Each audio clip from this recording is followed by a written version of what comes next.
বাসার ছাদে এসে রোজ বিকেলবেলা আমি একটা করে সিগারেট খাই। কেন জানি ইদানিং আমার এমন মনে হয় আমাদের পাশের বাসার জানালা থেকে আমাকে কেউ ফলো করে সামনাসামনি।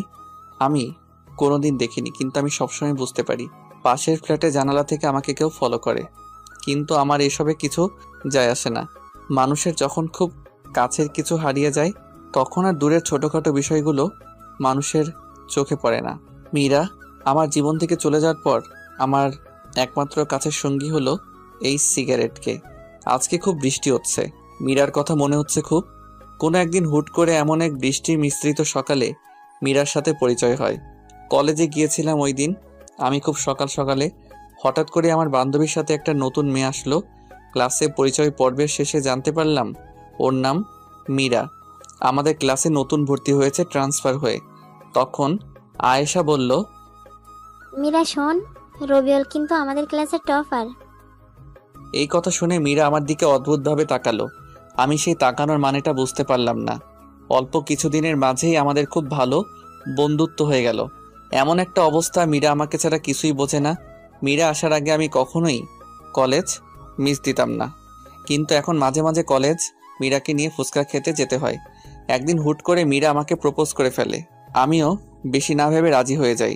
খুব ভালোই চলছিল আমাদের রিলেশন, কিন্তু সময় যতই গড়াতে লাগলো মীরার আধুনিক হওয়ার স্বভাব বেড়েই যাচ্ছিল। মীরা যে সমস্ত পোশাক পরতো আমার একদম পছন্দ না। এটা নিয়ে মাঝে মাঝেই ঝগড়া হতো। একটু ঝগড়া হলেই মীরা আমার সাথে আর যোগাযোগ করতো না। আমি আগে কল দিয়ে সবসময় সরি বলতাম। মীরার সাথে কথা হতো ফেসবুকের রিলেশনের শুরুতে।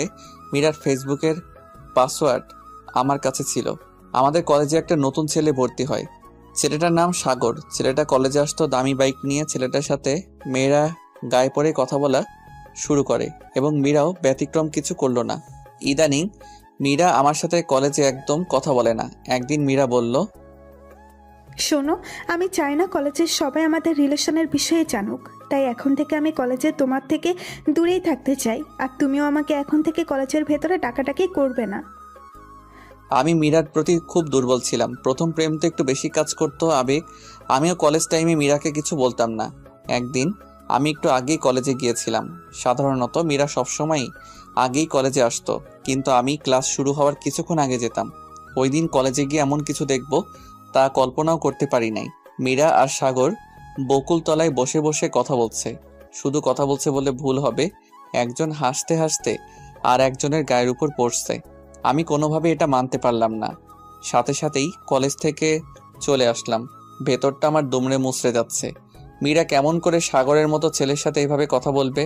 কোনো ধরনের সম্পর্ক ছাড়া এভাবে কেউ কথা বলতে পারে না। তাই ভাবতে লাগলাম। রাতে মীরাকে মেসেজ দিলাম, কিন্তু রিপ্লাই দিচ্ছে না। কল দিলাম, কল ধরছে না। এভাবে কিছুক্ষণ কল দেওয়ার পর ফোন বন্ধ দেখাচ্ছে। আমার তো মাথায় কিছুই ঢুকছে না। কি হচ্ছে আমার সাথে? মীরা আমাকে ব্লক করে দিছে।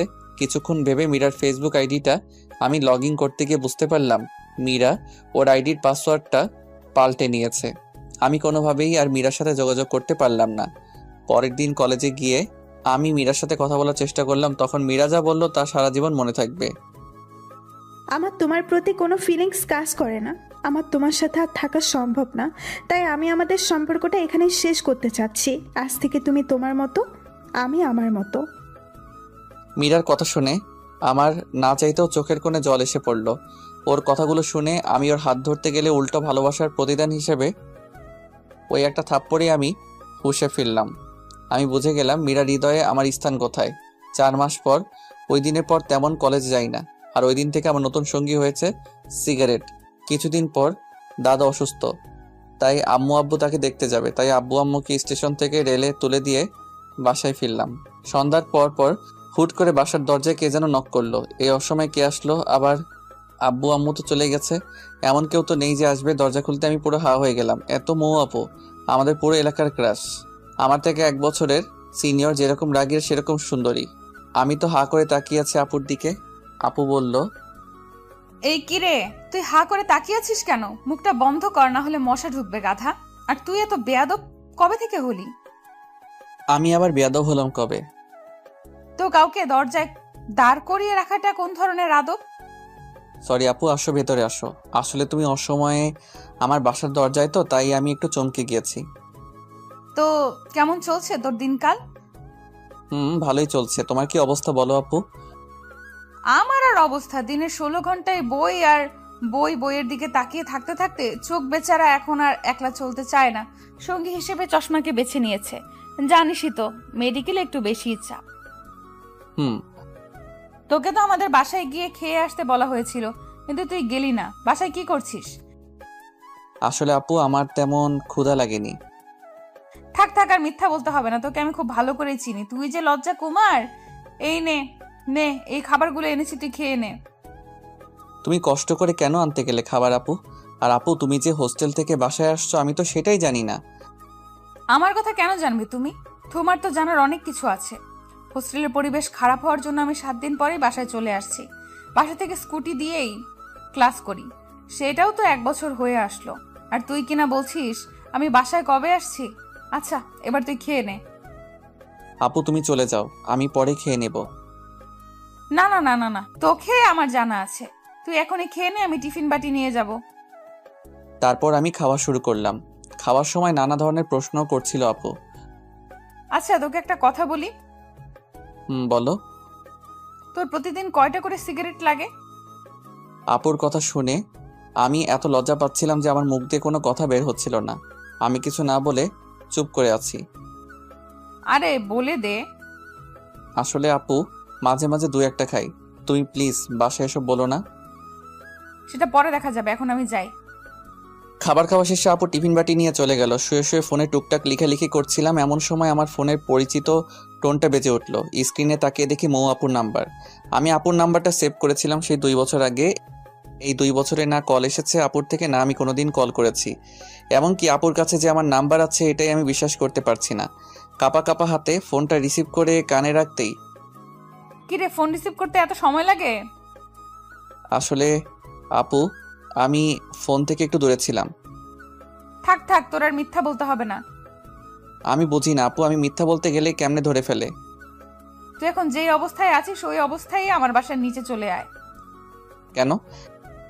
এই, তোর কাছে কোনো কিছু শুনতে চাইছি? তুই চলে আয়, 5 মিনিট সময় দিলাম।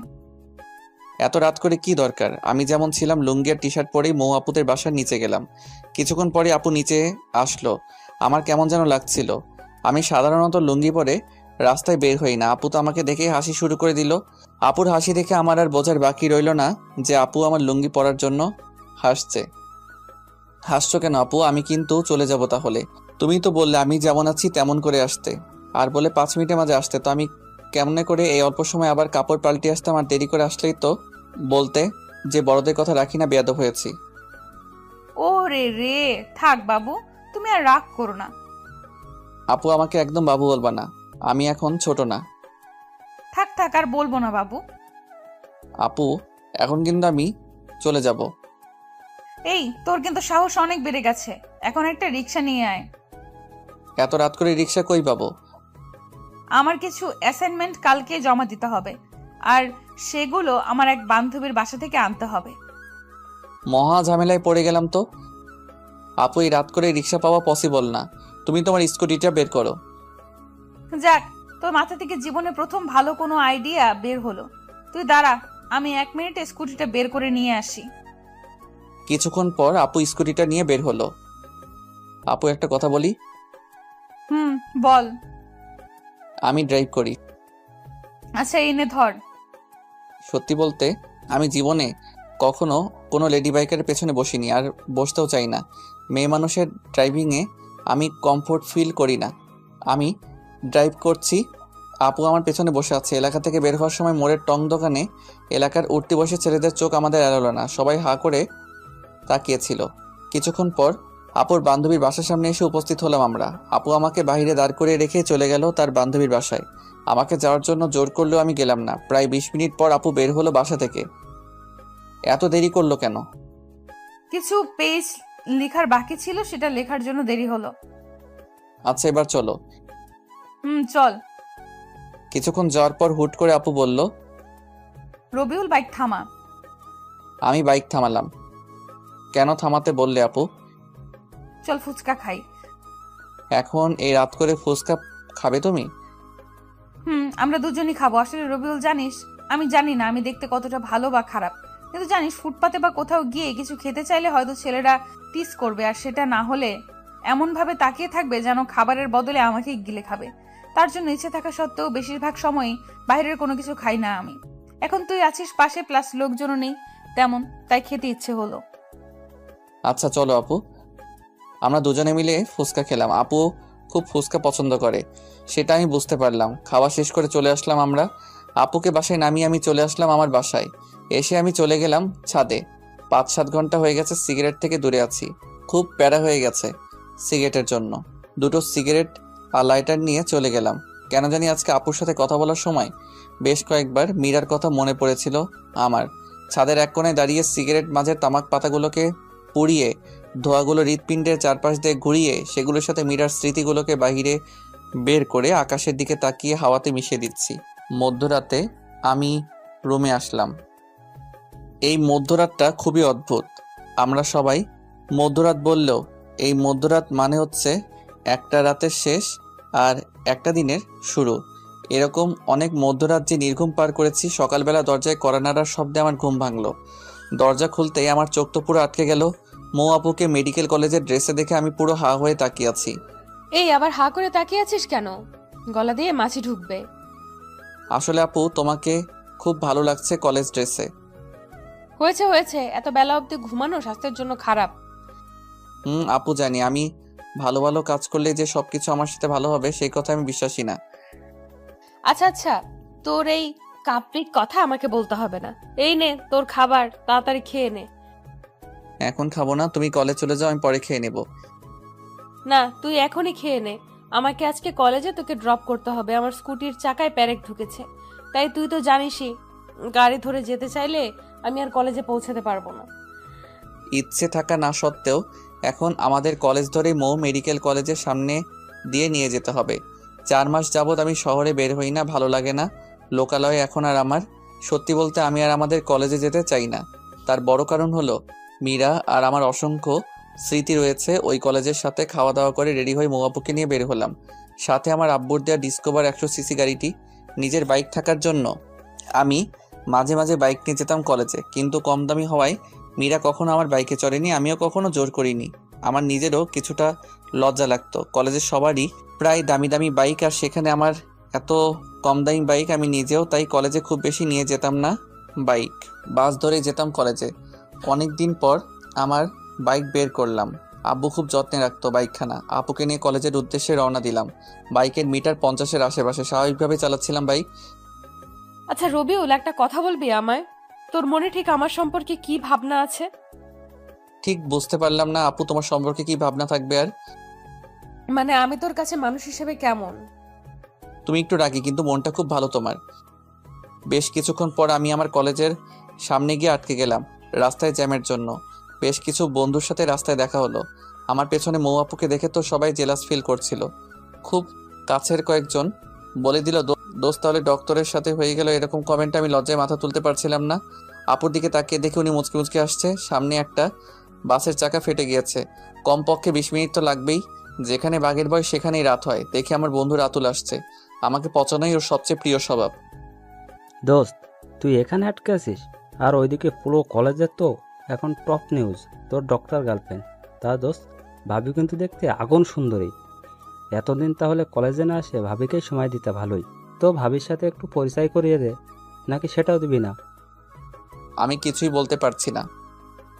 ভাবি, আমি রাতুল। আমি রবিউল, একই সাথে একই বিভাগে পড়ছি। আমি মৌ, এখন ঢাকা মেডিকেল কলেজে পড়ছি। মনে মনে তো সে আল্লাহকে ডাকছি। এখন যদি আপু বলে দেয় সে আমার বড় বোন, তাহলে লজ্জায় মাথা কাটা যাবে। আচ্ছা ভাবি, আপনাদের সম্পর্ক কতদিনের?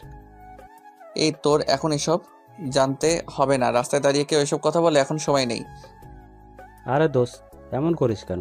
রাস্তায় তো জ্যাম, আর কতদিন তোর সাথে কথা হয় না। মনে চাইতেছে রাতুলকে কলেজের পুকুরে যদি ডুবাইতে পারতাম। আমরা রিলেশনে গিয়েছি 4 মাস হলো প্রায়। আর কিছু জানার আছে কি রাতুল? না ভাবি, আর কিছু বলার নেই। সময় করে একদিন আমাদের ক্যাম্পাসে আসবেন, কিন্তু অনেক আড্ডা দিব। হুম, সময় পেলে অবশ্যই আসবো একদিন। হারামজাদা, তোর ভাবি বলার স্বাদ যদি না মিটাই তো আমার নাম রবিউল না। হারামি, তুই আমারে এমন অবস্থায় ফেলেছিস সেটা আমি জানি। জ্যাম ছেড়ে গেছে। রাতুলকে বিদায় জানিয়ে আমি বাইক স্টার্ট দিয়ে আপুকে নিয়ে মেডিকেলের দিকে ছুটলাম। আমার লজ্জার ঘোর এখনো কাটেনি, একদম চুপ করে আছি। কিরে, তোর কি কথা বলা বন্ধ হয়ে গেল নাকি? আসলে আপু সরি, প্লিজ তুমি কিছু মনে করো না। আসলে কলেজের বন্ধুরা এমনই, তিলকে তাল বানিয়ে ফেলে। সেটা আমি বুঝেছি। ধন্যবাদ আপু, তুমি অনেক মিথ্যা বলে হলেও আমার মান সম্মানটা বাঁচিয়ে দিছো। আপুর কলেজের সামনে এসে গিয়েছে, আপুকে নামিয়ে দিয়ে চলে আসলাম। বাসায় এসে শুয়ে আছি, ফোনে আম্মুর সাথে কথা হলো। দাদার অসুখ নাকি আরও বেশি, ওনাদের আসতে ভালোই সময় লাগতে পারে। আমিও তেমন কিছু বললাম না। আপুর সাথে এই 2 দিন সঙ্গ দিয়ে আমার মনটা কিছুটা হালকা হয়েছে। অনেকদিন পর বই নিয়ে বসলাম। বিগত 4 মাসে বইয়ের সাথে সম্পর্ক বিচ্ছেদ ছিল। টানা 4-5 ঘন্টার মতো পড়লাম।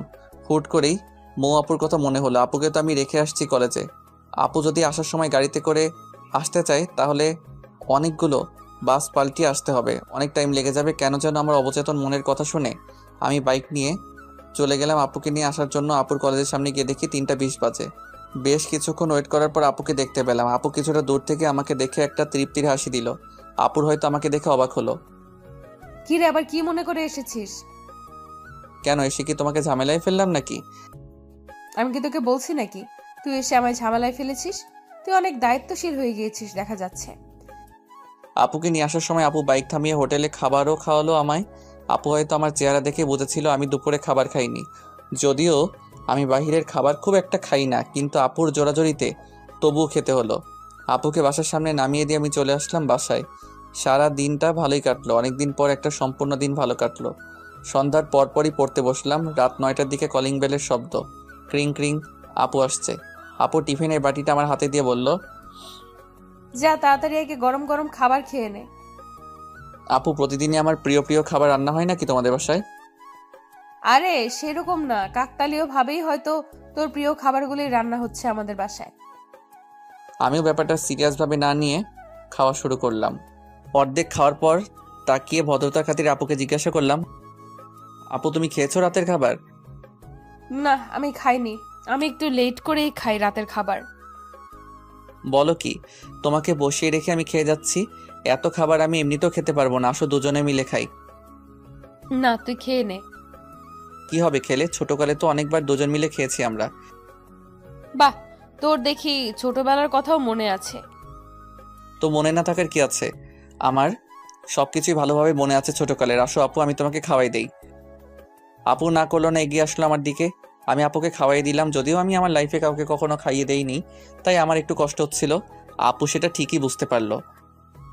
রবিউল, তোর বউটা খুব ভাগ্যবতী হবে, দেখিস তোকে অনেক ভালোবাসবে। আপুর কথা শুনে লজ্জা পেলাম আমি খুব। খাওয়া শেষ করে আমি আর আপু আরও বেশ কিছুক্ষণ গল্প করলাম। গল্প করতে করতে ঘড়ির দিকে তাকিয়ে দেখে 11টা বেজে গিয়েছে। আপু অনেক রাত হয়ে গিয়েছে, চলো তোমাকে তোমার বাসায় দিয়ে আসি। আপুকে বাসায় দিয়ে পর্যন্ত পৌঁছে দিতে গিয়ে কাকা কাকির সাথে দেখা হলো। কেমন আছো রবিউল তুমি? ভালো আছি, আপনারা কেমন আছেন? এই তো বাবা, আছি ভালোই। তুমি একদমই তো ভুলে গিয়েছো আমাদের ছোটকালে সারাদিন থাকতে ময়ের সাথে। এখন বড় হয়ে বছরে একবারও আসতে পারো না। আমরা তো তোমাকে নিজের ছেলের মতনই দেখি। আসলে কাকি তেমন না, পড়াশোনার চাপে আমি বাসা ছেড়ে খুব কম বের হই। আর বোঝাতে হবে না, আজকে রাতে এখানেই থাকো। বাসায় তো কেউ নেই, আর বাসায় যেতে হবে না। এমন ভাই বললো কাকি, আমি না করেও কাজ হলো না। একটু ফ্রেশ হয়ে শুয়ে পড়লাম। ঘুম ঘুম ভাব হতেই আপু আসলো রুমে। কিরে, তুই দরজা না লাগিয়ে ঘুমিয়েছিস? দরজা লাগানোর কথা মনে ছিল না। তো কি মনে করে তুমি এই রুমে? কিছু মনে করো না, দেখতে আসলাম তোর ঘুম হচ্ছে কিনা। এই রুমে মশারিও নেই, তাই কয়েল নিয়ে আসলাম। ধন্যবাদ আপু, অল্প অল্প মশাই কামড়াচ্ছে। মৌ আপু মুখ ধুয়ে আসছে, কানের পাশটায় বিন্দু বিন্দু পানি গড়িয়ে পড়ছে। আমি লুকিয়ে দেখতে লাগলাম আপুর দিকে, কিন্তু যা হবার তাই হলো। আপুর চোখে ধরা খেলাম। কিরে, তুই হা করে কি দেখছিস?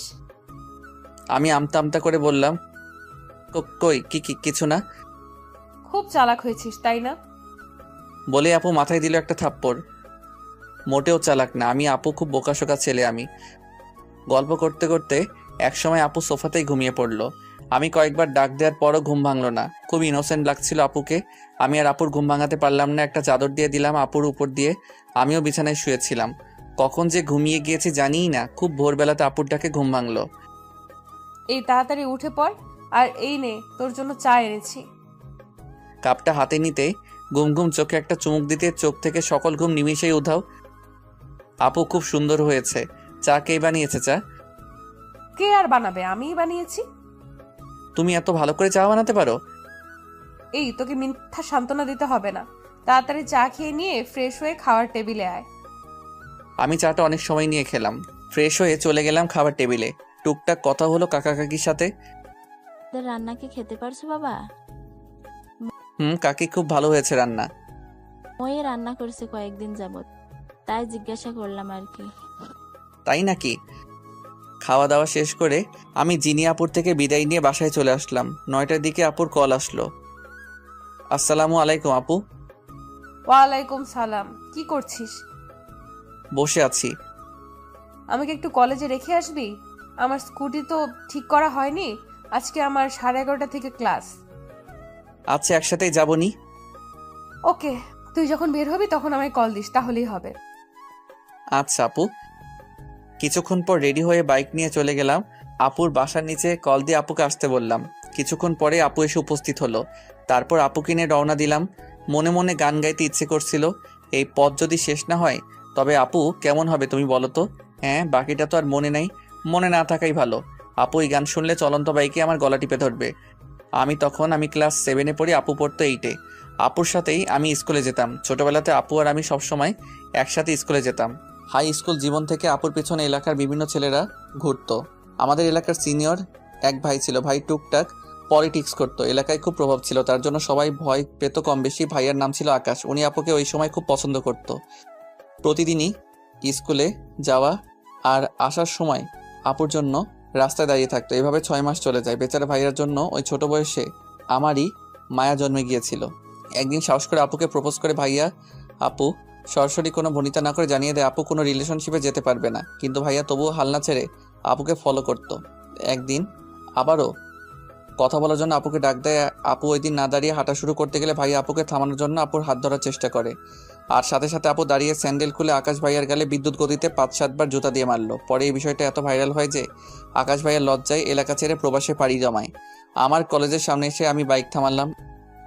আপু তুমি একটু এখানেই দাঁড়াও, আমার কলেজে একটু কাজ আছে, তা শেষ করে আসছি। আচ্ছা। কলেজে এসেছি আমাদের ডিপার্টমেন্ট প্রধান সালাম স্যারের সাথে দেখা করতে। ক্লাস টপার হওয়ার জন্য স্যার আমাকে খুব আদর করতো আর শাসনও করতো খুব। মীরার বিষয়টা জানার পর স্যার নিজে আমাকে কলেজে আসতে মানা করেছিল।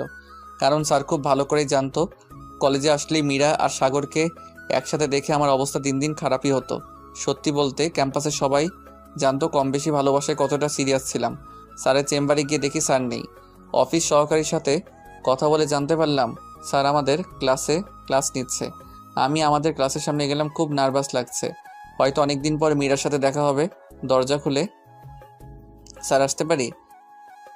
আসো। আসসালামু আলাইকুম স্যার।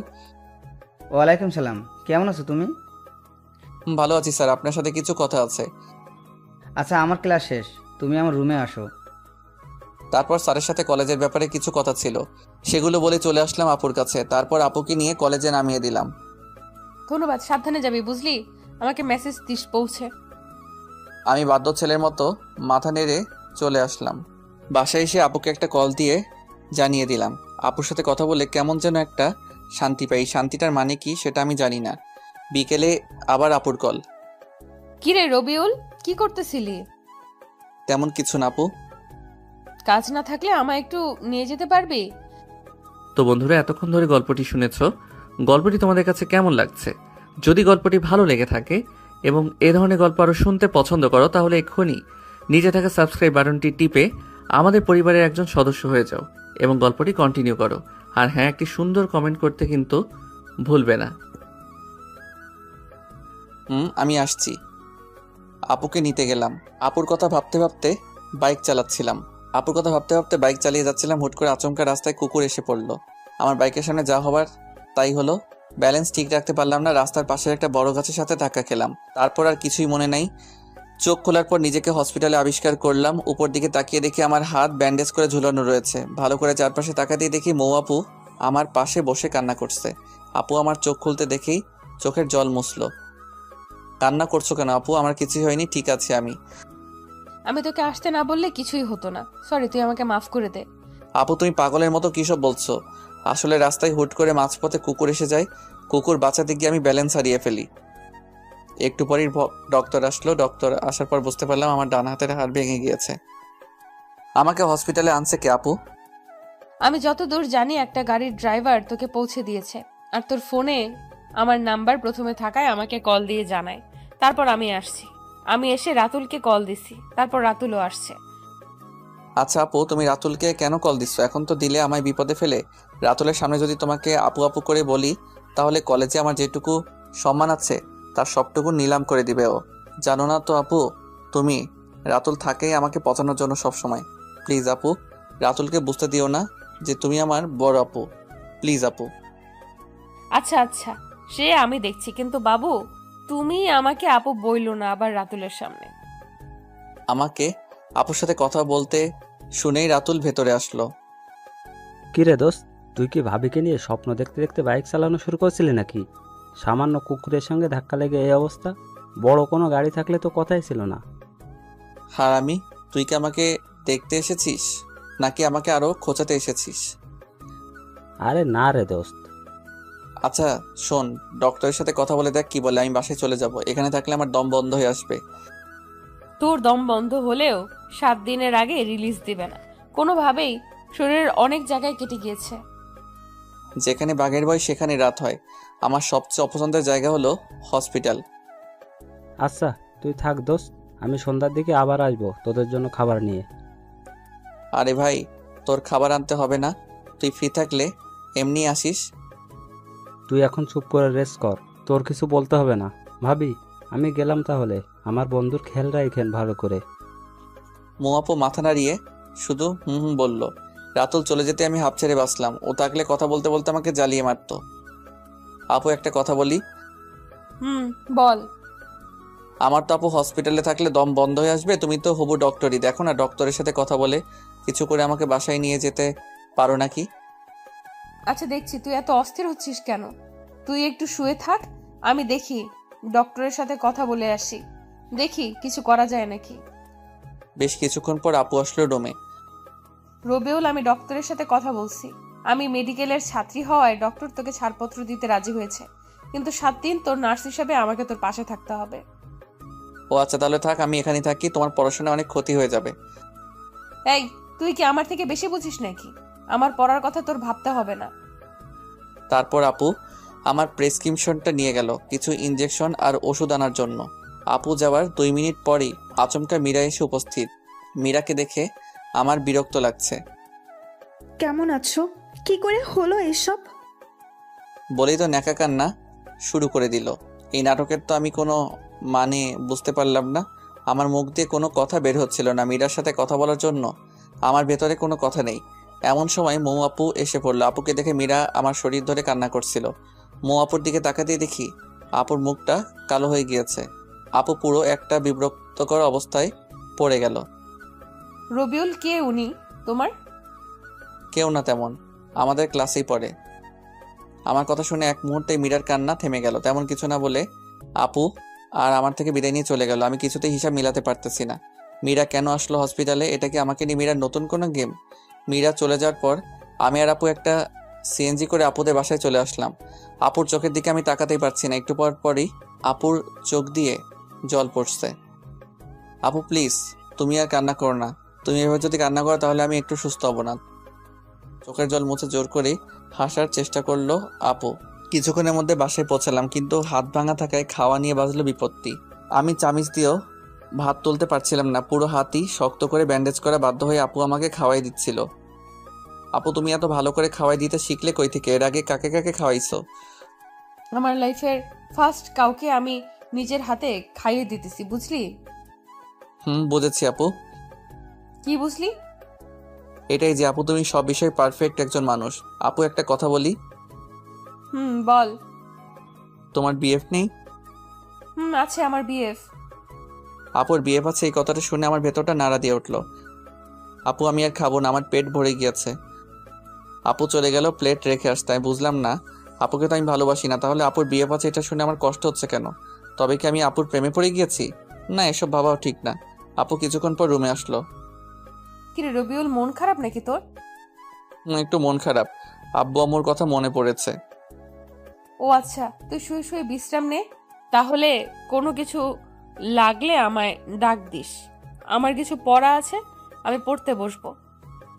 আচ্ছা আপু, যাও তুমি। আর শোনো আপু, কাকা কাকিকে বলো তারা যেন আমার অ্যাক্সিডেন্টের কথা আব্বু আম্মুকে না জানায়, শুধু শুধু চিন্তা করবে।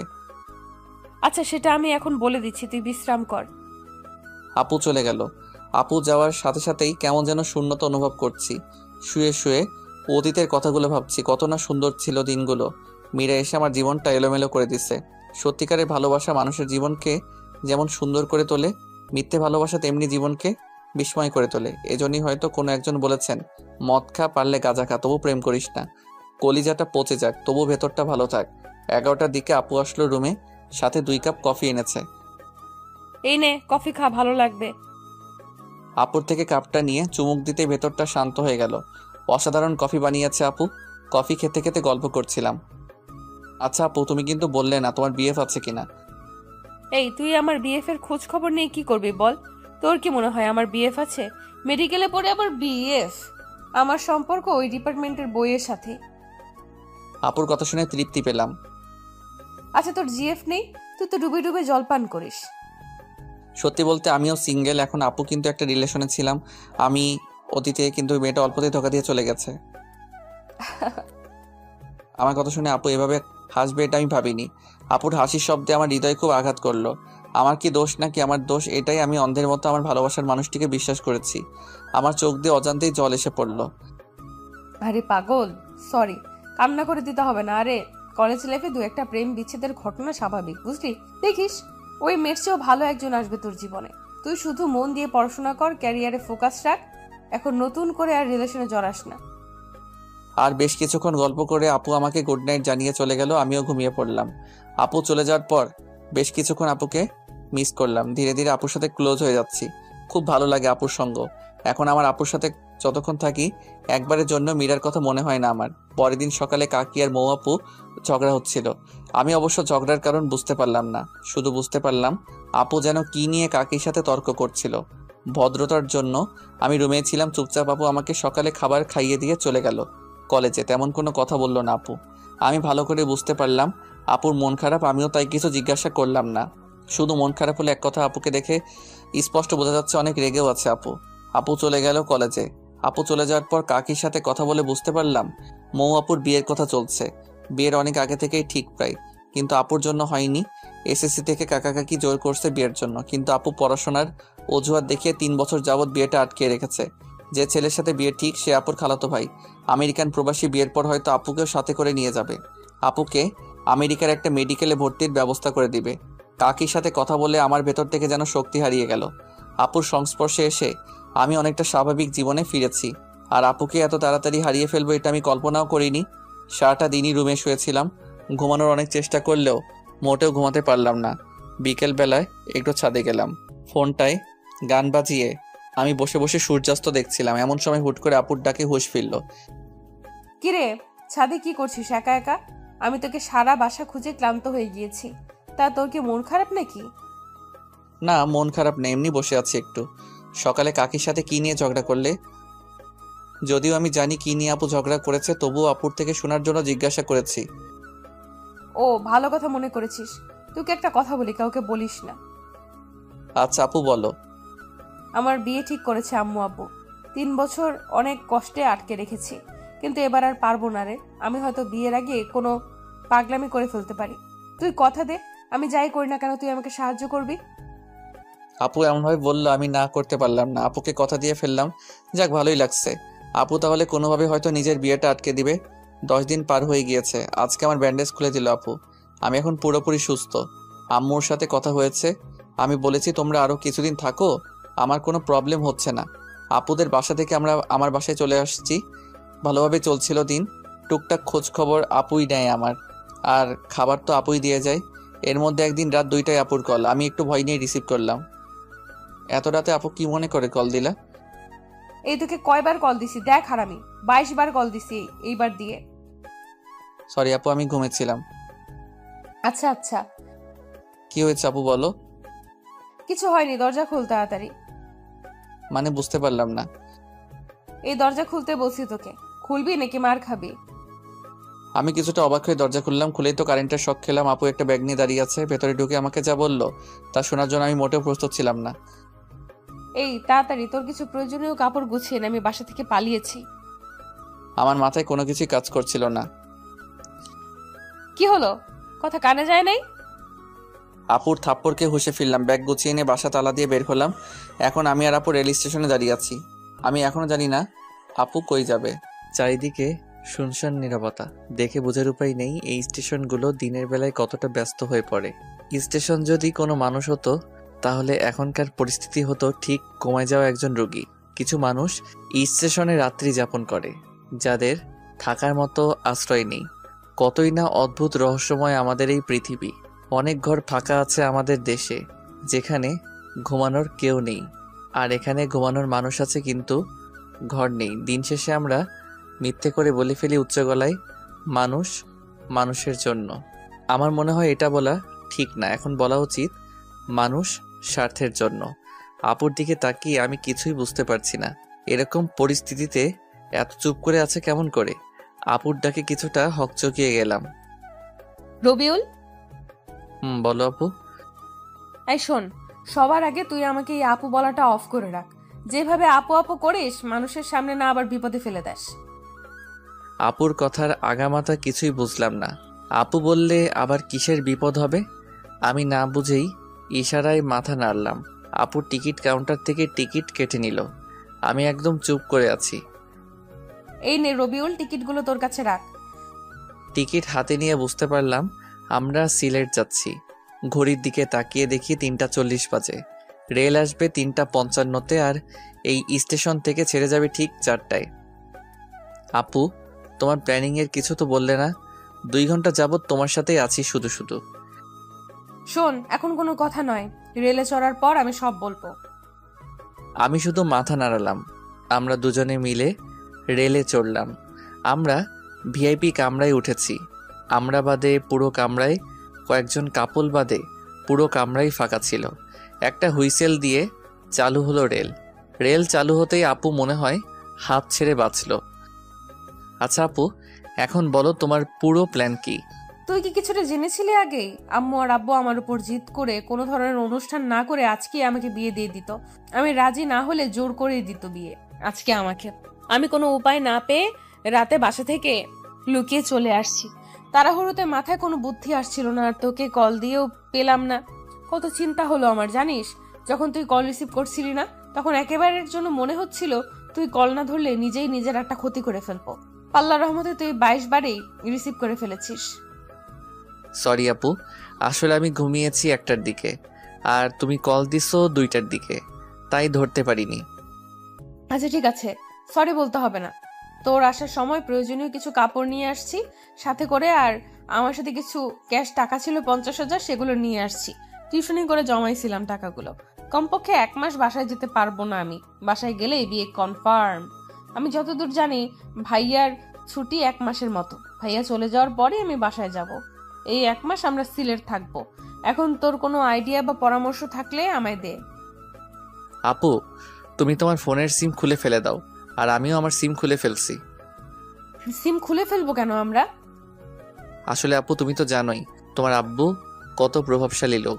হয়তো কাল থেকে পুলিশের মাধ্যমে তোমাকে খোঁজা শুরু করবে। তখন এই সিম থাকলে আমরা খুব সহজেই ধরা খেয়ে যাব। তুই আসলে একটা জিনিয়াস। আপু আমাকে জিনিয়াস বলাতে আমি খুব খুশি হলাম, কিন্তু প্রকাশ করলাম না। রেল চলছে তার আপন গতিতে। আপুর 2 চোখ ভরে প্রচণ্ড ঘুম। 30 মিনিট পার হতে না হতে আপু ঘুমিয়ে গেল। আমার কাঁধে মাথা রেখেছে। কেন জানি বিষয়টাতে আমি খুব শান্তি পেলাম। পুরোটা জার্নিতে আপু ঘুমিয়েছে আমার কাঁধে মাথা রেখে। ঘুম থেকে উঠে একটাবার ধন্যবাদও দিল না। আপু মানুষটি কত নিষ্ঠুর। আপুর এই ঘুমের জন্য আমি 6 ঘন্টা টানা একভাবে বসেছিলাম। নড়াচড়া করার ফলে যদি আপুর ঘুম ভেঙে যায়, এই জন্য স্থির ছিলাম। 10টার দিকে আমরা সিলেট শহরে নামলাম। ঢাকার মতো এত ব্যস্ত না সিলেট নগরী। অনেক পরিষ্কার পরিচ্ছন্ন, দেখেই মনটা ভালো লাগলো। অনেকদিন যাবৎ ঢাকার ধুলোবালি, জ্যাম আর গাড়ির হর্নে জীবনটা একটা জেলখানা হয়ে গিয়েছিল। অনেকদিন পর মুক্ত লাগছিল নিজেকে। আপু শোনো, আমরা আপাতত কারোর সাথে যোগাযোগ করব না, কারণ আমাদের পরিচিত কারোর সাথে যোগাযোগ করলে পুলিশ সেই সূত্রের মাধ্যমে আমাদের ঠিক বের করে ফেলবে। আচ্ছা করবো না, এখন প্লিজ চল কোনো হোটেলে, আমার খুব ক্ষুধা লেগেছে। চলো। আমি আর আপু একটা হোটেলে গিয়ে কিছু খাবার খেয়ে নিলাম। খাওয়া দাওয়া করে আমরা কিছু হোটেলে যোগাযোগ করলাম থাকার জায়গার ব্যবস্থা করার জন্য, কিন্তু কোনোভাবেই সেটা পারলাম না ব্যবস্থা করতে। হোটেলে স্বামী স্ত্রী ব্যতীত এলাও না। পুরো বিপদে পড়ে গেলাম। চুপ করে বসে আছি আমি আর আপু একটা গাছের পাশে। আমার খুব চিন্তা লাগছিল, রাত হলেই বিপদ বেড়ে যাবে। এর মাঝে আমি আর আপু স্বামী স্ত্রীর পরিচয়ে বাসাও ভাড়া করতে চেষ্টা করছি, কিন্তু হয়নি সেই চেষ্টা সফল। সবারই এক কথা, বিয়ের ডকুমেন্ট ছাড়া কিংবা কারো রেফারেন্স ছাড়া বাসা ভাড়া দেওয়া হবে না। হুট করে আপু বলে উঠল, পেয়ে গিয়েছি আইডিয়া, চল তাড়াতাড়ি। কোথায় যাব? কিছু না বলেই বলছো যেতে। কাজী অফিস যাব আমরা। এখন বিয়ে করে নেব, তারপর একটা বাসা ভাড়া নেব। এত ঝামেলায় যেতে পারবো না। কি মেরে, আল্লাহ সামান্য বাসা ভাড়া নেওয়ার জন্য বিয়ে করে নিবে? তুমি এই বাসা ভাড়া নেওয়ার জন্য এখন বিয়ে করবে? কেন, তুই কি ভয় পাচ্ছিস নাকি? ঢাকায় গিয়ে আমি তোকে ডিভোর্স দিয়ে দিব, কেউ জানবেও না। বিয়ের কথা শুনে অবাক হলেও কিছুটা ভালো লাগলেও ডিভোর্স শব্দটা শুনে কেমন যেন শূন্যতা অনুভব করলাম। ভয় পাওয়ার কি আছে, তুমি যা ভালো মনে করো। চল। একটা রিক্সা করে কাজী অফিসে গেলাম আমরা। কিছু ঝামেলা ছিল সাক্ষীর, কিন্তু টাকা কিছু বেশি দেওয়াতে সব ঠিকঠাকই হলো। সব কাজ শেষ করে আমরা বিয়ের ডকুমেন্ট নিয়ে একটা বাসাও ভাড়া করে নিলাম। বাড়িওয়ালা দুজন বৃদ্ধ আর বৃদ্ধা। আমাদের বিয়ে কতদিন যাবৎ হয়েছে জিজ্ঞাসা করলো আপু। বুদ্ধি করে কিছু মিথ্যা লাগিয়ে বলল, আমরা লুকিয়ে বিয়ে করেছি আজকেই। আর কিছু ইমোশনাল কথা বলাতে বাড়িওয়ালা রাজি হয়ে গেল। আমরা অগ্রিম মাসের ভাড়া দিয়ে রুমে উঠলাম। তখন বাড়িওয়ালা ভদ্রলোক বলল, আর শোনো বাবারা, এই রুমে আগে দুজন থাকতো, 6 মাসে থাকার পর বাসা ভাড়া না দিয়ে চলে যায়, কিন্তু যাওয়ার সময় সব রেখে যায়। তোমরা এগুলো ব্যবহার করতে পারো। যাক, খুব ভালো হলো। বিছানা থেকে শুরু করে রান্নার প্রয়োজনীয় সবই আছে। মেঘনা চাইতেই জল। আপিও খুব খুশি হলো, বাড়িওয়ালা চলে গেল। আমি আর আপু বিছানায় বসে আছি। না চাইতেও আমার চোখ দিয়ে জল এসে পড়েছে। কি থেকে কি হয়ে গেল। সত্যি বলতে আমার বিয়ে নিয়ে অন্যরকম একটা স্বপ্ন ছিল। সামান্য কিছু সুবিধার জন্য বিয়ে করতে হলো, অথচ কালেমা থেকে কবুল বলা সবই কতটা দামি। কিরে, তুই কান্না করছিস কেন? কই কান্না করছি, চোখে হয়তো ধুলো গিয়েছে। আচ্ছা তুই রুমে থাক, তাহলে আমি ফ্রেশ হয়ে আসি। আপু চলে গেল ফ্রেশ হতে। আমি বিছানায় বসে বসে ভাবছি, আজকের রাতটা আমার বাসর রাত। আপু গোসল করে আসছে। আপুর ভেজা চুলগুলো একটা তোয়ালে দিয়ে বাঁধা। কানের পাশের কিছু চুল থেকে টপ টপ করে পানি পড়ছিল। আপুকে এই অবস্থায় দেখে আমি পুরো শক খেলাম। কিরে, তুই কি দেখিস অমন করে? মনে হয় আজকে তুই প্রথম দেখছিস আমায়। যা গোসল করে আয়। যাচ্ছি। আমি গোসল করে আসলাম। এসে দেখি আপু তার চুল ছেড়ে দিয়েছে শুকানোর জন্য। আপুর এত বড় চুল আমি তো বুঝতেই পাইনি। এর আগে আপুকে যতবার দেখেছি আমি কখন আপুর চুল দেখিনি। আজ দেখে আমি পুরো অবাক। এত পড়াশোনা করে আপু কেমন করে তার চুল সামলাতো? আপু একটা কথা বলি। বল। আচ্ছা আপু, তুমি কেমন ছেলেকে বিয়ে করতে চাও? তোর মতো ছেলেকে? আমি এগুলো নিয়ে ভাবিনি কখনো। সত্যি কথা হলো, আমি মেডিকেল কোর্স শেষ করে বিয়ে করতে চাই। তার আগে এগুলো নিয়ে ভাবতে চাই না। ও আচ্ছা। আচ্ছা দেখ রবিউল, এখন তো এই বাসায় আমরা কমপক্ষে 1 মাস থাকবো। আর যেহেতু আমরা এখানে স্বামী স্ত্রী হয়ে বাসা ভাড়া নিয়েছি, তাই তুই আমাকে টোটালি আপু বলা অফ কর। সবসময় তুই আমাকে নাম ধরেই ডাকবি। আপু আর নাম ধরে ডাকতে গেলে দেখবি গুলিয়ে ফেলবি। এখানে আমাদের না চাইলেও স্বামী স্ত্রীর মতো অভিনয় করতে হবে। আর সেটা না করলে ধরা খেলে আবার পুলিশও দিতে পারে। এখানকার মানুষ অনেক সচেতন। তো এখন থেকে আমি তোকে তুমি করে বলবো, আর তুই আমাকে নাম ধরেই ডাকবি, ঠিক যেরকম স্বামী স্ত্রীরা কথা বলে। আপুর কথা শুনে ভালোই লাগলো। নিজেকে সত্যি সত্যি জামাই মনে হচ্ছিল। কিন্তু তুমি আবার কিছু মনে করবে না, বলবে না তো যে বেয়াদবি করছি? আরে পাগল তুই, আমিই তো বলছি সব করতে, বিপদের জন্যই তো আমরা এসব করছি। আচ্ছা মৌ, খুব ভালোবাসা মিশিয়ে আপুকে নাম ধরে বললাম। রাতের বেলায় আবার বাড়িওয়ালা আসলো আমাদের রুমে। তোমাদের নামই তো ভালো করে জানা হলো না। আন্টি, আমার নাম রবিউল আর ওর নাম মৌ।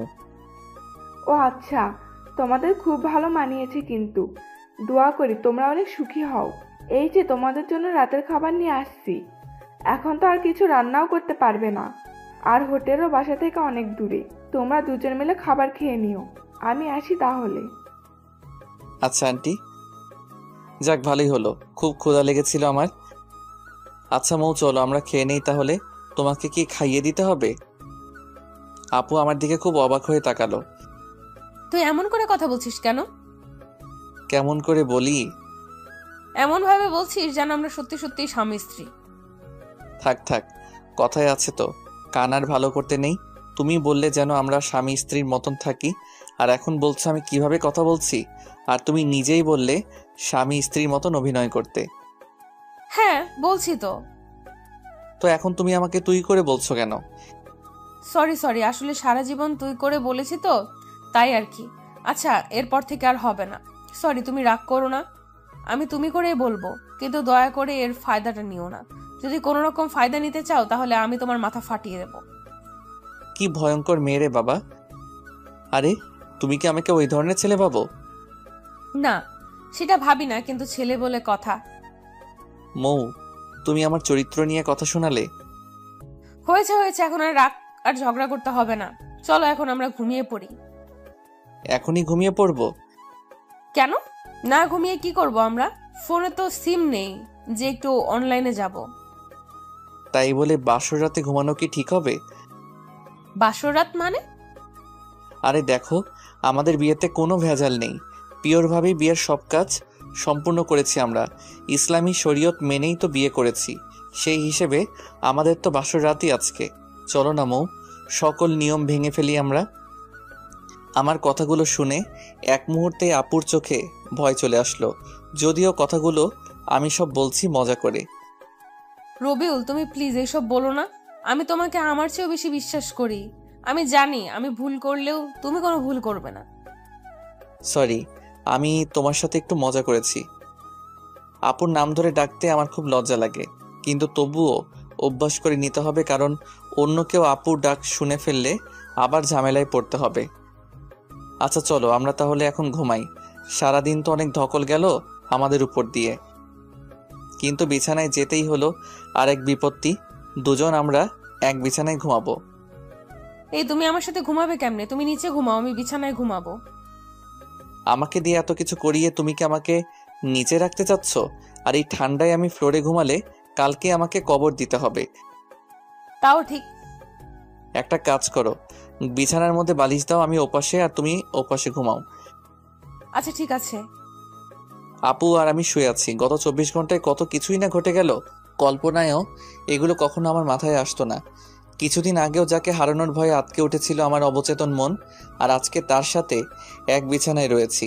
আবার হয়তো 1 মাস পর কোথায় থাকবো সেটা সৃষ্টিকর্তাই ভালো জানে। অনেক চেষ্টা করেও আমার ঘুম আসছিল না। আপুর দিকে একটু তাকাতেই দেখি আমি গভীর ঘুমে আছি। এত তাড়াতাড়ি ঘুমায় কেমনে মানুষ? আপুকে নিষ্পাপ লাগছিল ঘুমন্ত চেহারায়। আপুকে দেখে একটু লোভ হচ্ছে। আপুকে যদি একটু স্পর্শ করতে পারতাম। কি সব ভাবছি রাতে আমি। আপুকে নিয়ে ভাবতে ভাবতে ঘুমানোর জন্য খুব সুন্দর একটা স্বপ্ন দেখলাম। সকালবেলায় আপুকে দেখে স্বপ্নের কথা মনে হতেই আমার লজ্জা লাগছিল। রাতে স্বপ্ন দেখেছি আপু আর আমি শুয়ে আছি। আমি কোনো একটা কারণে রাগ করেছি। এই রবিউল, তুমি আমার উপর রাগ করে আছো কেমনে? তবু আমি কোনো কথা বলছি না। আপু বারবার আমার সাথে কথা বলার চেষ্টা করছিল। আমি চুপ করে আছি।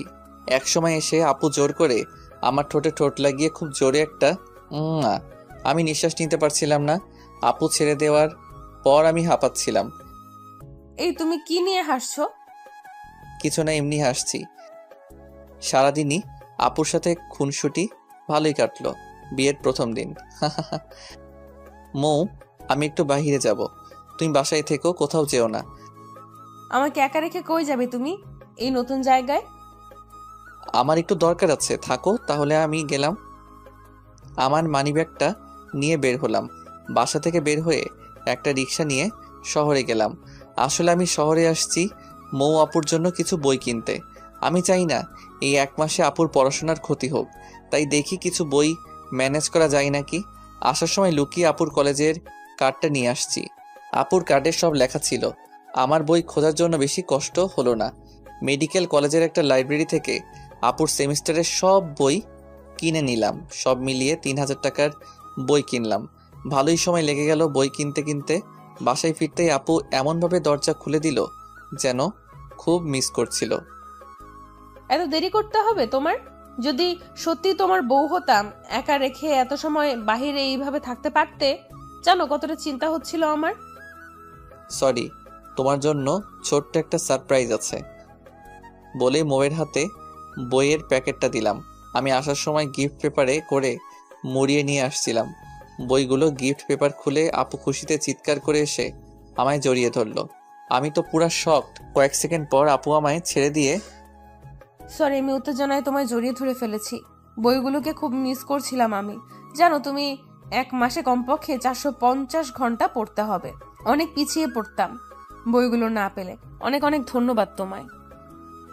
আপুর খুশিতে মনটা ভরে গেল। প্রিয়জনের জন্য কিছু করতে পারাটা বেশি কিছু না, শুধু একটা চেষ্টার। এভাবে কিছুদিন চলে গেল। আপুর সাথে সম্পর্কটা অনেক বন্ধুত্বে রূপ নিয়েছে। খুব ভালো বোঝাপড়া আমাদের মধ্যে। এখন আর আপুকে আপু বলতে ভালো লাগে না, নাম ধরে ডাকতে বেশি ভালো লাগে। বন্ধুত্বে নাম ধরে ডাকে সবাই, আর আমরাও এটাই করেছি। সিলেট এসেছি 20 দিন হলো। এর মাঝে আমি আমার আম্মুকে কল দিয়ে বলেছি সবকিছু। আম্মু প্রথমে রাগ করলেও পরে বুঝিয়ে বলার পর শান্ত হয়েছে। তোমার ভাবতে অবাক লাগে না? কি ভাবতে অবাক লাগবে? তুমি আমায় একটা সময় কিংবা 20 দিন আগেও শুধু আপু আপু করতে, আর এখন তুমি আমার সবচেয়ে ভালো বন্ধু হয়ে গিয়েছো। জানো, আমার ভাবতেই অবাক লাগে। আমি কখনো ভাবিনি তোমাকে তুমি করে বলে আমি এত প্রশান্তি পাবো। জানো, এখন আমার মনে হয় আমি বাদেও আমার একটা মানুষ আছে যে আমার পাশে আছে। আমার মনে হয় আমি নিজের কাছে যতটা সেফ, আমিও তোমার কাছে ততটাই সেফ। আমি চাই রবিউল, তুমি আমার বন্ধু হয়ে সারাটা জীবন আমার পাশে থাকবে। কথা দাও। মৌ, তুমি কি পাগল হয়ে গেলে নাকি? আমি তোমার সাথেই আছি। কথা দাও তবুও তুমি। মৌ আপু একদম আগের মতো নেই। আমার সাথে এমনভাবে পাগলামি করে যেন আপু একদম ছোট হয়ে গিয়েছে। কথা দিচ্ছি, তোমার সাথে আমি ততদিনই থাকবো যতদিন তুমি আমাকে তোমার সাথে রাখবে। এই, তুমি এরকম ফিলোসফিক্যাল কথা বলো কেন? সোজাভাবে বলতে পারো না? থাকবো তোমার সাথেই। তুমি যখন থাকবে না তখন তো আর চাইলেও আমি থাকতে পারবো না। কেন? আমি কই যাব? তুমি তো আর সারা জীবন এরকম থাকবে না। একদিন বিয়ে করে পাড়ি জমাবে অন্যের শহরে, তখন চাইলেও আর তোমার পাশে থাকা হবে না। মৌ একেবারে চুপ হয়ে গেল। আমিও কিছু না বলে রুমের বাইরে চলে আসলাম। অজান্তেই চোখের কোণে জল এসে গিয়েছে। মৌ আমার সাথে আছে, এটা সত্য, আর একদিন অন্যের সাথে থাকবে, সেটা বাস্তবতা। বাস্তবতা সবসময় কঠিন, যেটা না চাইলেও আমাদের মানতে হবে। বেশ কিছুক্ষণ রুমের বাইরে থাকার পর রুমে গেলাম। গিয়ে দেখি মৌ বসে বসে পড়ছে। মেডিকেলের ছাত্রীরা এতটা পড়ে সেটা মৌকে না দেখলে বিশ্বাসই হতো না। মৌয়ের মতো মনোবল সবারই থাকা উচিত। এত বিপদের সময়ও নিজের স্বপ্ন থেকে একটু পিছুপা হয়নি। আচ্ছা, আমিও তো পড়াশোনা করছি, আমারও তো স্বপ্ন আছে, তেমনই হয়তো মৌয়েরও কোনো স্বপ্ন আছে। মৌ, আমার ঘুম পেয়েছে, আমি ঘুমাবো। তুমি পড়া শেষ করে রাতের খাবার খেয়ে নিও। কেন, তুমি খাবে না? আমার ক্ষুধা নেই, তুমি খেয়ে নিও। তুমি না খেলে আমিও খাবো না। কেন পাগলামি করো বলো? পাগলামি করো না। তুমি না খেলে আমিও খাবো না, সোজা বলে দিলাম। আচ্ছা তুমি পড়ো তাহলে, আমি একটু শুয়ে থাকি। তুমি খাওয়ার সময় আমাকে ডেকে নিও। ঘুমিয়ে গিয়েছিলাম, মৌয়ের ডাকে আপুর ঘুম ভাঙলো। ওই রবিউল, ওঠো, যাও ফ্রেশ হয়ে আসো, আমি খাবার দিতেছি। আমি না খেলে চলে না, আমার খুব ঘুম পেয়েছে, প্লিজ। এই, তুমি উঠবে নাকি আমি পানি ঢেলে দিব? উঠছি। ইচ্ছে না থাকা সত্ত্বেও ফ্রেশ হয়ে আসলাম। মৌ খুব ভালো রান্না করতে পারে। প্রথম কয়েকদিন আমি হোটেলে থেকে খাবার আনলেও পরে মৌ বুঝতে পারে যে আমি বাইরের খাবার খেতে পারি না। তারপর থেকে মৌ রান্না করে। খাওয়া দাওয়া শেষ করে আমি আর মৌ একসাথে ঘুমিয়ে পড়লাম। সকালে মৌয়ের ডাকে ঘুম ভাঙলো। রবিউল, ওঠো, ফ্রেশ হয়ে আসো, আজকে কিছু কেনাকাটা করতে হবে আমার। আমি ফ্রেশ হয়ে আসলাম। তারপর নাস্তা করে রিকশায় করে আমি আর মৌ মার্কেটে যাচ্ছি। হুট করে রিকশাওয়ালা মামা বলে উঠল, একখান কথা কই, কিছু মনে করবেন না তো? বলো মামা, মনে করবো কেন? আপনাদের তো এই এলাকায় আগে দেখিনি। আপনারা কি নতুন আসছেন এই এলাকায়? মামা, আমরা নতুন আসছি। আচ্ছা মামা, আপনারা কি নতুন বিয়ে করছেন তাই না? কিন্তু কেন? না, এমনিই জিজ্ঞেস করলাম। আপনাদের খুব ভালো মানিয়েছে। রিক্সাওয়ালার কথা শুনে মৌয়ের মুখটা লজ্জায় লাল হয়ে গেল।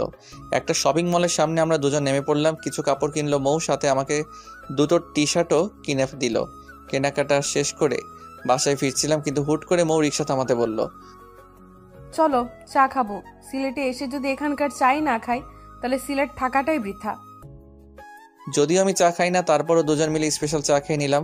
তারপর দুজন কিছুক্ষণ ঘুরে বাসায় চলে আসলাম। বাসায় এসে আমার মাথা ঘোরাচ্ছিল, আমি শুয়ে পড়লাম। মৌ ফ্রেশ হয়ে পড়তে শুরু করলো। এই মেয়েটা কি পড়া বাদে কিছু বোঝে না? আমার তো মুড হতেই 30 মিনিট লাগে পড়তে বসার সময়, আর মৌ সুইচের মতো অন অফ হয়ে যায়। যখন মন চায় পড়ার মুড অন হয়ে যায়। দেখতে দেখতে চলেই গেল 1 মাস। আজকে 1 মাস পূর্ণ হয়ে গেল আমার আর মৌয়ের সিলেট আসার। শহর থেকে আমি আজকে একটা সিম কিনে এনেছি। আজ 1 মাস পর ফোনে সিম ভরছি। ফোন কাস্টমাইজ করে ডাটা অন করে ফেসবুকে লগ ইন করলাম। আম্মুকে কল দিলাম। আসসালামু আলাইকুম আম্মু। ওয়ালাইকুম আসসালাম। কেমন আছো আম্মু তোমরা? এই তো বাবা, আমরা ভালোই আছি। তোরা কেমন আছিস? আজকে সাগরের পরিবারের সবাই আমেরিকায় চলে গেল। সাথে মৌয়ের সাথে সাগরের বিয়েও ভেঙে দিয়েছে। বলো কি আম্মু, তাহলে তো আমরা কালকে চলে আসবো। কতদিন তোমাদের দেখি না। আচ্ছা বাবা, সাবধানে থাকিস। আর শোন বাবা, মৌয়ের বাবা কিন্তু খুব রেগে আছে। আচ্ছা আম্মু, সেটা নিয়ে চিন্তা করতে হবে না। মৌই ওর বাসা সামলাবে। তারপর ফোন কেটে দিলাম। মৌ, শুনছো তুমি? হ্যাঁ বলো, ডাকছো কেন? একটা গুড নিউজ আছে। কি নিউজ শুনি? তোমার সাগর ভাইয়ের পরিবারের সবাই আমেরিকা চলে গিয়েছে, আর যাওয়ার আগে তোমার আর সাগরের বিয়েও ভেঙে দিয়েছে। মৌ শুনেই তো খুশিতে চিৎকার দিয়ে এসে আমায় জড়িয়ে ধরলো। কয়েক সেকেন্ড পর, সরি রবিউল, কিছু মনে করিস না। খুশিতে আমার মাথাটাই ঠিকভাবে কাজ করেনি। চল সবকিছু গুছিয়ে নেই, আমরা কালকেই ঢাকা চলে যাব। সবকিছু গুছিয়ে নিলাম। কোনো রকম ভাবে রাতটা পার করেই সকালবেলা বাড়িওয়ালা কাকা কাকির থেকে বিদায় নিয়ে বের হয়ে পড়লাম। আমি আর মৌ দাঁড়িয়ে আছি স্টেশনে। প্রচন্ড শব্দ আর ভিড়। কোনো রকম ভাবে আমি দুটো টিকিট কিনে নিলাম। 9টা 20 বাজে, 10টায় রেল আসবে। দুজন মিলে বসে আছি আর রেলের জন্য অপেক্ষা করছি। আজকে মনে মনে ভাবছি রেল যেন 10 মিনিট পর আসে। আমি খুব ভালো করেই জানি বাসায় যাওয়ার পর হয়তো আর এভাবে মৌয়ের কাছাকাছি থাকা হবে না। একেই বলে ভাগ্য। আজকে সময়ের 2 মিনিট আগেই রেল আসলো। খুব ইচ্ছে করছিল মৌকে নিয়ে এই শহরে থেকে যেতে, কিন্তু বাস্তবতা সেটা কখনোই মেনে নিবে না। ইচ্ছে না থাকা সত্ত্বেও মৌকে নিয়ে রেলে উঠলাম। কি তোমার কি মন খারাপ নাকি? না, মন খারাপ থাকবে কেন? অনেকদিন পর বাসায় যাচ্ছি, মন খারাপ হবে কেন বলো? কিন্তু 1 মাসে এই জায়গাটার মায়ায় পড়ে গিয়েছিলাম, তাই একটু মিস করছি। আমিও মিস করছি। আচ্ছা মৌ, তোমার কি মনে হয় বাসা থেকে কি রিয়াক্ট করতে পারে? আমাকে কি কিছু বলবে কাকা কাকি? আমি খুব ভালো করেই জানি যাই হয়ে যাক না কেন তোমায় একটা কথাও শোনাবে না, কারণ এখানে তোমার কোনো দোষ নেই। আমি প্রাপ্ত বয়সী হয়ে আমার নিজের ইচ্ছেতেই আমি তোমার সাথে বাসা ছেড়েছিলাম। কথায় আছে না, অল্প শোকে কাতর অধিক শোকে পাথর। ঠিক বলছো। আজকে আর মৌ ঘুমালো না। হয়তো বাবা মাকে দেখার জন্য মনটা অস্থির হয়ে গিয়েছে। মৌকে আমি আস্তে আস্তে খুব বেশি মিস করছি। আর কয়েক ঘন্টা পর মৌ হয়তো আর এতটা কাছে থাকবে না। রেল ঢাকার স্টেশনে থেমে গিয়েছে। চলো, আমরা এসে গিয়েছি। চলো। রেল থেকে নামলাম। এখান থেকে আমরা আপাতত আলাদা হয়ে যাই। আমি কিছুটা মন খারাপ করে বললাম, আচ্ছা ঠিক আছে। আমি স্টেশনে দাঁড়িয়ে আছি। মৌ একটা রিক্সা নিয়ে চলে যাচ্ছে। মৌ চলে যাচ্ছে, কিন্তু কেন যেন মনে হচ্ছে আমার সবকিছুই নিয়ে যাচ্ছে। চোখের কোণে জল এসে পড়ছে। হাতের উল্টো পিঠ দিয়ে জল মুছে একটা বড় করে দীর্ঘশ্বাস নিলাম। ছেলেদের কান্না করতে নেই, এগুলোর কোনো মূল্য নেই। আমি অনেকক্ষণ পর রিক্সা নিয়ে বাসের উদ্দেশ্যে রওনা দিলাম। বাসায় আসতে আম্মু এসে আমাকে জড়িয়ে ধরে কান্না করে দিল। তুই কেমনে আমাদের ছেড়ে এতদিন ছিলি? জানিস আমি আর তোর বাবা কত চিন্তা করেছি। আমি আমার ভুলটা বুঝতে পারলাম। প্রত্যেকটা সন্তান তার বাবা মায়ের কাছে কতটা প্রিয় সেটা হয়তোবা আমরা বাবা কিংবা মা না হওয়া অবধি বুঝতে পারবো না। অনেকদিন পর বাবা মার সাথে রাতের খাবার খেলাম। পৃথিবীতে যত রান্নাই হোক না কেন, মায়ের হাতে রান্নার উপরে কিছুই নেই। খুব তৃপ্তি নিয়ে খেলাম। খাওয়া দাওয়া করে রুমে চলে আসলাম। মনে মনে মৌয়ের উপর খুব রাগ হচ্ছে। মেয়েটা কতটা স্বার্থপর, একটা কলও দিল না। আর আমি কিনা এই মেয়েটার জন্য 1 মাস বাসা ছেড়ে দিলাম। খুবই রাগ হচ্ছিল মৌয়ের উপর। আমি রুমে শুয়েছিলাম, একটু পরই বাসায় কথা শব্দ শুনতে পেলাম। কোনো আত্মীয় আসছে হয়তোবা, কিন্তু সেদিকে আমার কোনো মাথা ব্যথা নেই। একটু পর আমাকে আম্মু এসে ডাক দিল।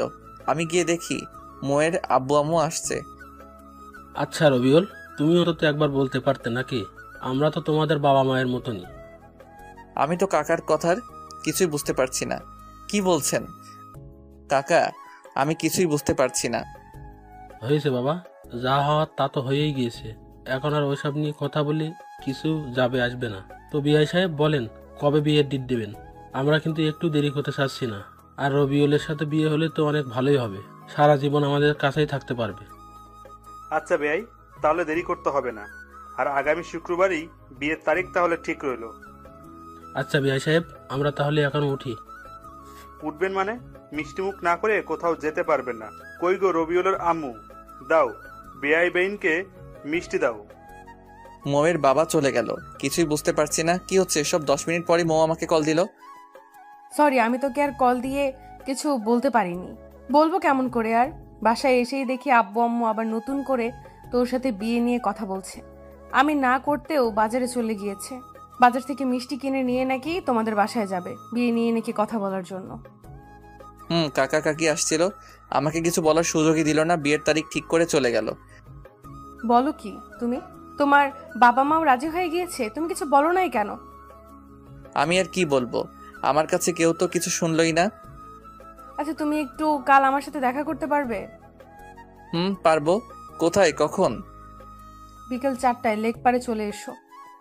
মৌ কলটা রেখে দিতে আমি তো লুঙ্গি ড্যান্স দেওয়া শুরু করে দিলাম। মেঘনা চাইতেই বৃষ্টি। এখন মৌ যত যাই করুক, আমি কোনোভাবেই ওর বিয়ে ভাঙতে পারবো না। ও সরি, ওর বিয়ে বলতে আমাদের বিয়ে। হা। এর আগে মৌয়ের বিয়ে ভাঙতে হেল্প করছি আমি, কিন্তু এখন আর মৌয়ের বিয়ে ভাঙার মতো কেউ নেই। খুব ভালো লাগছে, তবু একটু ভয় আছে, কারণ মৌয়ের মাথায় যে বুদ্ধি, কালকে কিছু একটা আবার উল্টাপাল্টা বুদ্ধি বের করতে পারে। সত্যি কথা হলো যে আমি ভালোবাসি, মৌকে ভালোবাসি, খুব ভালোবেসে ফেলেছি।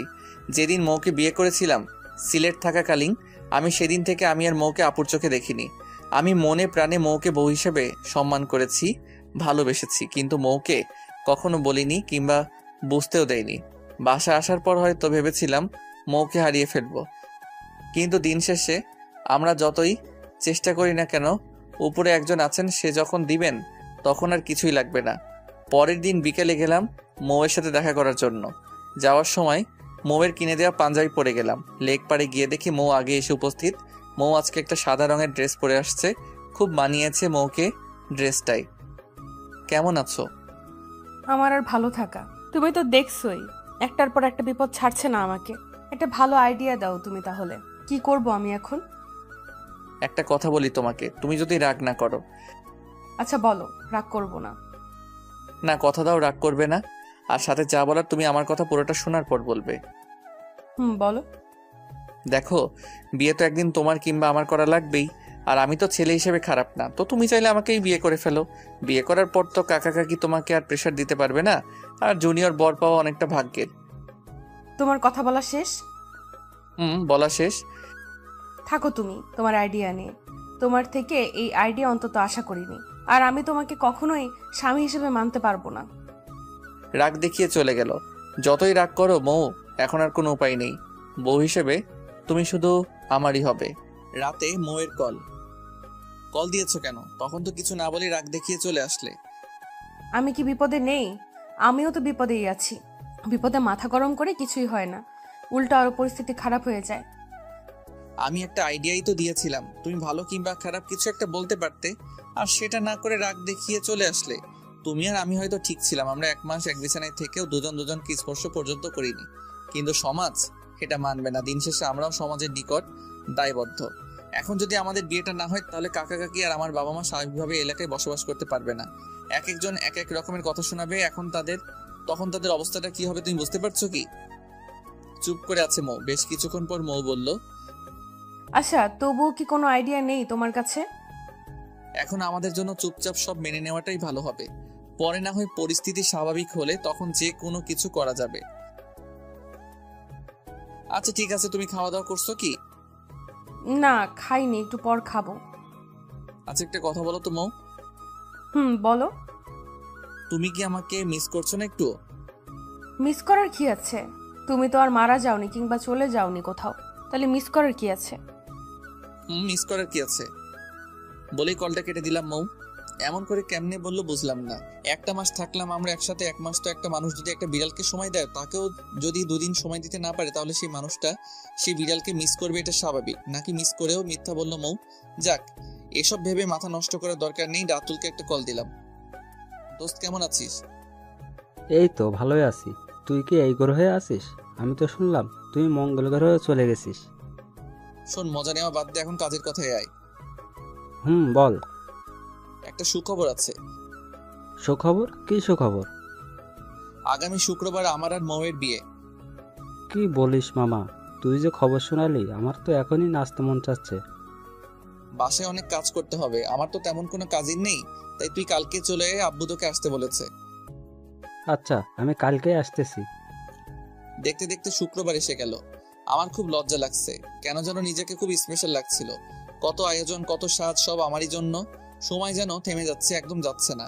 এর মাঝে মৌয়ের সাথে কয়েক দফা কথা হয়েছে। অনেক বোঝানোর পরও একই কথা, আমাকে বিয়ে করলেও স্বামী হিসেবে মানতে পারবে না। যাই হোক, বিয়ে হয়ে গেলে আমার ভালোবাসা ওকে নিজের করে নিব। মৌ আবার পালাতে চেয়েছিল, তাতে বুঝতে পারছি সুখ আর শোক একসাথে পেতে চলেছি। সব আয়োজন শেষ করে দ্বিতীয়বারের মতো কবুল বলছি। মনে মনে খুব হাসছি। দুবার বিয়ে করে ফেললাম মৌকে। এতক্ষণ মৌকে আমি দেখতে পারিনি, এখন আমার পাশে মৌকে আনা হয়েছে।